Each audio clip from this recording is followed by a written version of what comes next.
Hi friends, welcome back to ma'am famous channel. అందరు ఎట్లున్నారు? మేమైతే మస్తున్నాం. సో నేనైతే మొన్న రీసెంట్గా పార్ట్ 1 వీడియో అయితే అప్లోడ్ చేశాను. రామేశ్వరంలో చాలా ఇక్కడ అన్ని దేవుళ్ళు ఉన్నాయని చెప్పేసి. సో పార్ట్ 1 వీడియోని అయితే అందరూ స్కిప్ చేయకుండా ఫస్ట్ నుంచి లాస్ట్ వరకు చూస్తేనే మీకు పార్ట్ 2 వీడియో అనేది క్లారిటీగా మంచిగా అర్థమవుతుందన్నమాట.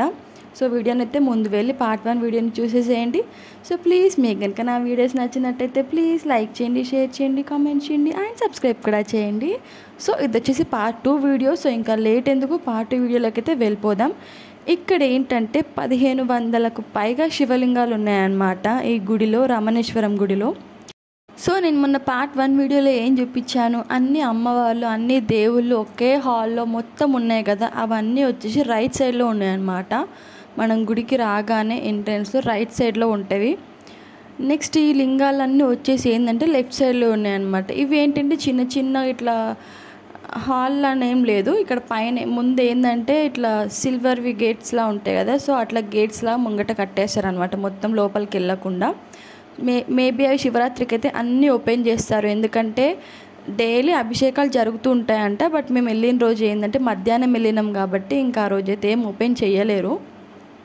సో నేను జస్ట్ లోపలికి ఇట్లా కెమెరా పెట్టేసి అయితే వీడియో తీసేసుకున్నాను అనమాట. మనకు ప్రతి దగ్గర ఇట్లా సాయిబాబా అయితే మధ్యలో ఉంటాడనమాట. సాయిబాబా మీద నాగంపాము పడగ విప్పింది కదా, ఎంత బాగా కనిపిస్తుంది. సో సాయిబాబా చుట్టూరుగా మొత్తం అన్ని శివలింగాలే. ఇంకా అక్కడ మనం ఇక్కడికి వచ్చే ముందే బయట బోర్డు ఉంటుందన్నమాట. ఇవన్నీ శివలింగాలు ఎప్పుడు ప్రతిష్ఠించారు, ఏ ఇయర్లో ప్రతిష్ఠించారు, ఏ డేట్ రోజు చేశారు, ఏ రోజు ఎన్ని శివలింగాలు పెడుతున్నారు అని చెప్పేసి బయట మొత్తం మనకు సహస్ర శివలింగాలు ఇన్ని ఉన్నాయి. అట్లా ఒక్కొక్క హాల్లో కొన్ని లింగాలు ఉన్నాయన్నమాట. మీకు బయట బోర్డు చూస్తే ప్రతి ఒక్కటి క్లారిటీగా అర్థమవుతుందన్నమాట. మళ్ళీ ఏంటి శివలింగాలు ఏంటంటే ఒక్కో శివలింగం ఒక్కో రూపంలో ఉంటుంది. ఒక్కో శివలింగానికి ఒక్కొక్క పేరు ఉందన్నమాట. అన్ని శివలింగంకి ఒకే పేరు కాదు. మీరు మంచిగా చదువుకున్నట్టయితే ఒక్కొక్క శివలింగంకి ఒక్కొక్క పేరు ఉంటుంది. మాకు లోపలికి వెళ్ళడానికి ఛాన్స్ లేదు కాబట్టి నేను మీకు అట్లా ఎక్స్ప్లెయిన్ చేయలేకపోయినా, డీటెయిల్గా చూపించలేకపోయినా. నా చెయ్యి ఎంత దూరం అయితే వెళ్ళిందో అంత దూరం అయితే నేను వీడియో తీసాను అనమాట క్లారిటీగా. ఇక్కడ మీరు బయట చూసుకున్నారా బోర్డ్స్, సన్నిధానం 1, సన్నిధానం 2, సన్నిధానం 3 అట్లా ప్రతి బోర్డు దగ్గర డీటెయిల్గా ఎక్స్ప్లెయిన్ చేసి ఉంటాయి అన్నమాట ఆ బోర్డులో. చాలా బాగుంది టెంపుల్ మాత్రం.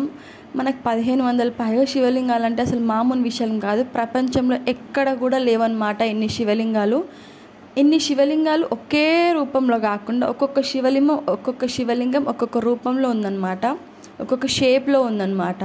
సో మళ్ళీ ఒక్కొక్క శివలింగంకి ఒక్కొక్క పేరు ఉంది. ఎక్కడ కూడా లేదన్నమాట ఇంత మంచిగా శివలింగాలు అయితే. అన్ని శివలింగాల మధ్యలో అయితే సాయిబాబా ఉంటాడో లేకపోతే నాగదేవత పడగాన అట్లా నాన్న ఉంటుంది. మీరు మంచిగా అబ్జర్వ్ చేయండి. నేనైతే ఎన్ని శివలింగాల వీడియోలు తీయానో అన్నీ అయితే తీసిన, పాసిబుల్ అయినంత వరకు వీడియోస్ అయితే కవర్ చేసిన. అప్పటికి మేము ఎండలో వెళ్ళినాం కదా, కొంచెం చాలా ఎండ కొట్టింది. కరెక్ట్ మధ్యాహ్నం టైంలో వెళ్ళాం అనమాట. మేము మార్నింగ్ యాదగిరిగుట్టకి వెళ్ళి ఆఫ్టర్నూన్ అయితే ఈ టెంపుల్కి వెళ్ళాము. వచ్చే దారిలోనే కదా చూద్దాం అని చెప్పి చాలా డేస్ నుంచి అనుకుంటున్నాము. ఫైనల్గా ఇంకా మా మ్యారేజ్ డే రోజు అయితే మంచిగా కుదిరింది. ఇంకా ఆ రోజు అయితే వెళ్ళినాం అనమాట దేవుడి దగ్గరికి. రోజు మాత్రం మంచి అభిషేకాలు అయితే జరుగుతాయంట. కంపల్సరీ వెళ్ళాలనుకునే వాళ్ళు వెళ్ళండి. ఈ గుడిని నిర్మించి కూడా ఒక 4 years అయితే అవుతుందన్నమాట. బట్ మాకు మాత్రం తెలీదు. లాస్ట్ 1 yearలో అట్లా తెలిసిందనమాట. అప్పుడు మా ఆయన మాల వేసుకున్నాడు, అయ్యప్ప మాల. సో అప్పుడు వాళ్ళు వెళ్ళినారు ఈ టెంపుల్కి. అప్పుడు కూడా ఇంకా మొత్తం కన్స్ట్రక్షన్ జరగలేదు, ఇంకా కొంచెమే జరిగింది. ఇంకా కన్స్ట్రక్షన్ జరుగుతూనే ఉంది. ఇంకా శివలింగాలు ప్రతిష్ఠించుతూనే ఉన్నారనమాట. వీలైనంత వరకు ఎన్ని శివలింగాలు పెట్టాలో అన్ని శివలింగాలు పెడుతూనే ఉన్నారు. చాలా అంటే చాలా పెద్దగా ఉంది. 200 ఎకరాలు అంటే అసలు ఎంత పెద్ద విషయం కదా అది. 200 ఎకరాలు గుడి మొత్తం మనకు శివలింగాలా కనిపిస్తే మాకైతే మస్తు అంటే మస్తు నచ్చింది గుడి. ఇంకా లోపలికి వెళ్ళనిస్తే బాగుండు. కంపల్సరీ శివరాత్రి రోజు అయితే అన్ని గేట్స్ అయితే ఓపెన్ చేస్తారు. అన్ని శివలింగాలకైతే అభిషేకాలు మాత్రం మంచివి చేస్తారంట. సో వీలైనప్పుడు ఆ రోజు అయితే వెళ్ళండి. శివరాత్రి రోజు ఫాస్టింగ్ ఉంటారు కదా చాలామంది. సో వెళ్తే మాత్రం మంచిగా ఉంటుంది అనమాట గుడికి. ఇక్కడ ఏంటంటే బంగారు శివలింగం అని ఉంటుంది అనమాట. బంగారు శివలింగం అంటే ఇంకా మేము అక్కడికే వెళ్తున్నాం లోపలికి. ఇప్పుడు చూడండి. మనకైతే ఇక్కడ 3 అడుగుల బంగారు శివలింగం అయితే ఉందన్నమాట. ఈ శివలింగం బంగారంతో ఉంటుందన్నమాట మొత్తం. మంచిగా చూడండి, ఇక్కడ అభిషేకం చేస్తే ఇంకా మనకు చాలా మంచిదంట ఈ బంగారు శివలింగంకి. మనం అక్కడ కింద వచ్చేటప్పుడు అన్ని శివలింగాలు చూసుకున్నాం కదా, అవన్నీ సహస్రనామ శివలింగాలు అన్నమాట. ఈ బంగారు శివలింగం ముందు అమ్మవారిని కూడా పెట్టారు చూడండి. ఇంకా మనం ఈ గుడికి వచ్చినామంటే ప్రతి ఒక్క దేవుడిని మనశ్శాంతిగా మంచిగా మొక్కుకొని వెళ్ళొచ్చు. ఎక్కడ చూసినా మనకు శివలింగాలే కనిపిస్తాయి. ఇంకా ఈ గుడి నిర్మించింది ఎవరంటే శ్రీ రమణానంద మహర్షి గారు అన్నమాట. ప్రతి శివరాత్రి రోజు ఇంకా శివలింగాలు ప్రతిష్ఠిస్తూనే ఉంటారంట. ప్రతి శివరాత్రికి వచ్చే ఎవ్రీ శివరాత్రికి. సో ఈ శివరాత్రికి కూడా కొన్ని శివలింగాలు అయితే ప్రతిష్ఠించుతారంట. మేము ఇంకా అట్లా లాస్ట్కి వెళ్ళలేదన్నమాట, ఎందుకంటే చాలా ఎండ కొడుతుంది. అప్పటికే పాప ఇంకా ఆకలి ఏడుస్తుంది తను. ఇక్కడ ఏంటంటే సాయిబాబాకి హోమంలా చేస్తారనమాట. మనం ఎదురుగా సాయిబాబాకి మొక్కాలి. 2 కట్టెలు లాగిస్తారు, కొబ్బరి, దాంట్లో నవధాన్యాలు ఇస్తారనమాట.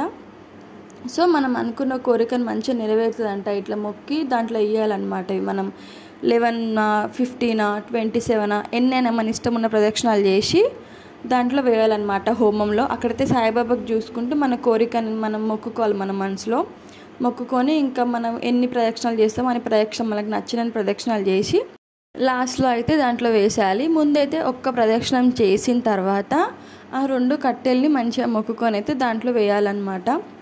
ఇంకా పాపను కూడా ప్రదక్షిణం చేపిద్దామని చెప్పేసి ఇంకా నేనైతే ఎత్తుకొని తిరుగుతున్నా పాపతోని. సో ముందు ఒక రౌండ్ అయ్యాక మంచిగా దాంట్లో వేయాలన్నమాట. మనం అనుకున్న కోరిక నెరవేరుతుందంట ఇక్కడ. బట్ ఈ 2 కొబ్బరికాయలు ఇంకా నవధాన్యాలు మాత్రం మనం ఎన్ని ప్రదక్షిణాలు చేస్తామో అన్ని చేసిన తర్వాతనే వేయాలన్నమాట లాస్ట్లో. సో చాలామంది వచ్చిన వాళ్ళైతే అందరూ తీసుకొని అయితే వేసేస్తున్నారు. మీరు ఇక్కడ రామేశ్వరంలో అబ్జర్వ్ చేసినట్టయితే మనకి ఎక్కడ చూసినా షిరిడి సాయిబాబా విగ్రహాలు అయితే ఉంటాయి. వెళ్ళిన వాళ్ళైతే కంపల్సరీ చూడండి మంచిగా. ఎన్ని శివలింగాలు ఉంటాయో అన్ని శివలింగాల మధ్యలో కంపల్సరీ సాయిబాబా అయితే ఉంటాడనమాట. మన షిరిడి సాయిబాబా ఎక్కడ కూడా ఉండరు. ఇన్ని సాయిబాబాలు ఒకే దగ్గర ఎక్కడ ఉన్నా కానీ 1, 2 అట్లనే ఉంటాయి కానీ, బట్ ఇక్కడ ఎక్కడ శివలింగాలు ఉన్నా కానీ అక్కడ సాయిబాబా అయితే కంపల్సరీ ఉన్నాడు. నేనైతే అది అబ్జర్వ్ చేసిన గుడిలో. మంచిగా అనిపించింది. శ్రీ రమణానంద మహర్షి గారు అయితే ఎంత మంచిగా నిర్మించారు కదా ఈ గుడిని, అయితే మస్తుంది. సో పార్ట్ 1 వీడియో చూసేయండి, తర్వాత పార్ట్ 2 వీడియోని కూడా కంప్లీట్గా చూసేయండి. నెక్స్ట్ పార్ట్ 3 వీడియో కూడా రాబోతుంది. ఎన్ని వీడియోలా అనుకోకండి, నాకు ఎందుకంటే అన్నీ ఒక్కో వీడియోలో చూపించాలనిపించలేదు. ఒక్కొక్క పార్ట్ 1లో ఒక్కొక్క విశిష్టత ఉంది కదా. పార్ట్ 1లో ఏంటంటే అన్ని అమ్మవార్లు ఇంకా దేవుళ్ళు, అన్ని దేవుళ్ళు అట్లా పార్ట్ 1 వీడియోలో మంచిగా చూపించేసిన. పార్ట్ 2లో ఏంటంటే మనకు అన్ని సహస్రనామ శివలింగాలు అయితే ఉన్నాయి. అట్లా పార్ట్ 2 వీడియో చూపిద్దామని చెప్పేసి పార్ట్ 2 చూపించేసిన. పార్ట్ 3లో ఏముంటాయి కూడా సస్పెన్స్, ఇంకా అది చూసేయండి. చూసినాకే మీకు అర్థమవుతుంది. పార్ట్ 3 వీడియో కూడా తొందరలోనే అప్లోడ్ చేస్తాను. సో పార్ట్ 2 అయితే ముందు చూసేయండి. 3 కూడా తక్కువే. మేము ఇంకా లాస్ట్లో ఒక సైడ్ కవర్ చేయలేకపోయినాము ఎండ కొట్టడం వల్ల. సో ఇంకోసారి వెళ్ళినప్పుడైతే కంపల్సరీ అది కూడా కవర్ చేస్తాను, వీడియో తీస్తాను మీకోసమైనా. సో గుడి చూడండి ఇంకా కన్స్ట్రక్షన్ జరుగుతూనే ఉంది. మేము ఇంకా ఇటు సైడ్ వెనకాలకి వెళ్ళలేమన్నమాట.